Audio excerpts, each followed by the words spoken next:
భారీ మెజారిటీతో గెలిచిన తర్వాత తెలుగుదేశం భీమిలి నియోజకవర్గం ఎమ్మెల్యే గంట శ్రీనివాసరావు సింహాద్రి అప్పన్నను దర్శించుకున్నారు.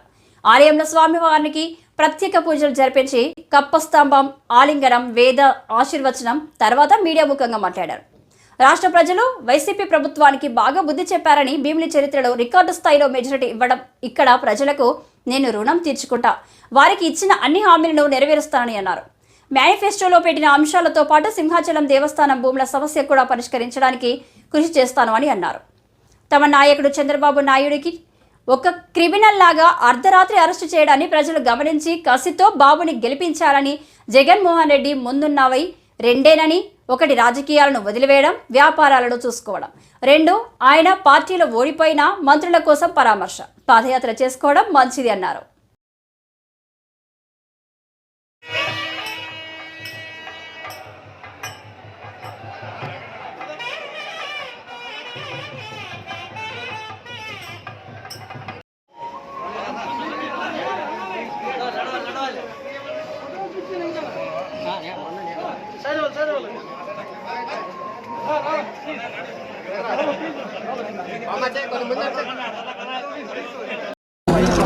నమస్కారం. నిన్న ఫలితాలు వచ్చిన తర్వాత మన ఉత్తరాంధ్ర ఎలవేల్పు అందరి కోరికలు వచ్చే ఆపత్ బాంధవుడు శ్రీ వరాహలక్ష్మి స్వామి యొక్క ఆశీస్సుల కోసం ఉంటుంది. స్వామివారిని దర్శించుకొని ఆయన ఆశీస్సులు తీసుకుని ఈరోజు ఎన్నికలు గెలిచిన తర్వాత మళ్ళీ మొట్టమొదటిసారిగా మా నియోజకవర్గంలో ఏదైతే సింహాచలం దేవస్థానం ఉందో ఇక్కడి నుంచి బయలుదేరి మళ్ళీ భీమిలి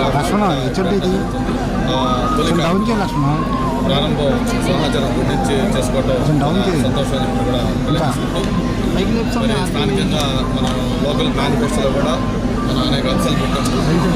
ముఖ్యంగా సింహాచలానికి సంబంధించిన ఈ పంచగ్రామాల సమస్య, అందులో లోకల్ మేనిఫెస్టో దాంతోపాటు బీఆర్టీసీ ఇష్యూలు కొన్ని ఇష్యూస్ ఉన్నాయి. అవన్నీ కూడా తప్పకుండా ఆశీస్సులు స్వామివారి దయతోటి నేను భారీ మెజార్టీతో గెలపడమే కాకుండా మన ప్రభుత్వం కూడా ఒక సునామీ సృష్టించే విధంగా మొత్తం మన విజయం సాధించింది. చంద్రబాబు గారితో పాటు మొత్తం పోటీ చేసిన అభ్యర్థులందరూ దాదాపు వైఎస్ఆర్ పార్టీకి ఒక కని విని ఎరుగుని ఒక ఘోరమైన రీతిలో మొత్తం మంత్రులందరూ కూడా ఒక పెద్దిరెడ్డి గారు తప్ప ఆయన కూడా ఏదో చావు తప్పి కల్లున్నట్టుగా 5,000 చెప్తాను. ఆయన తప్పిస్తే మొత్తం టోటల్ క్యాపిటల్ క్లీన్ బౌల్డ్.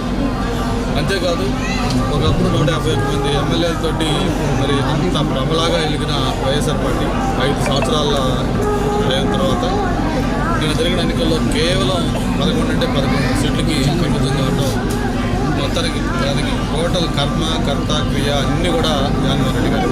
ఎందుకంటే 5 ఏళ్ళు కూడా ఆయన వ్యక్తిత్వం చూశారు, ఆయన యొక్క ప్రవర్తన చూశారు, ఆయన యొక్క పరిపాలన చూశారు. ప్రజలు విసిగి వేసారిపోయి ఎప్పుడెప్పుడు ఎన్నికలు వస్తాయా, ఈ ప్రభుత్వానికి చరంగీతం పాడాలని చెప్పి కసి ఆతృత అవన్నీ కూడా ప్రజల్లో కనిపించింది. అందుకే మన ఓటింగ్లో అంత పెద్ద ఎత్తున పర్సంటేజ్ 81.6% పోల్ అవడమే కాదు, మరి పోస్టల్ బ్యాలెట్లో అయితే 80 to 90% దాపు ఈరోజు కూటమి అభ్యర్థులకి ఓటు వేయడం జరిగింది.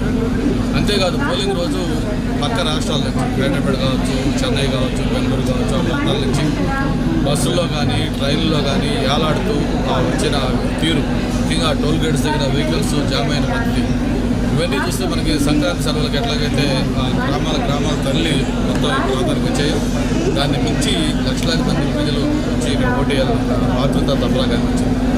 అంతేకాదు మన పోలింగ్ రోజు నేను పొద్దున్నే బూత్కి వెళ్ళి ఓటు వేయాలని చెప్పి అభ్యర్థులు వెళ్తే 7 గంటలకు వెళ్తే అప్పటికే దాదాపు 300 మంది పైగా వ్యక్తులు లైన్లో ఉన్నారు. అంటే 6 గంటలకు వచ్చి ఉంటారు. అంత పెద్ద ఎత్తున వచ్చి కసిగా తీర్పు తీసి ఆ రోజు ఇది ల్యాండ్ స్లైడ్ విక్టరీ కూటమి రాబోతాం.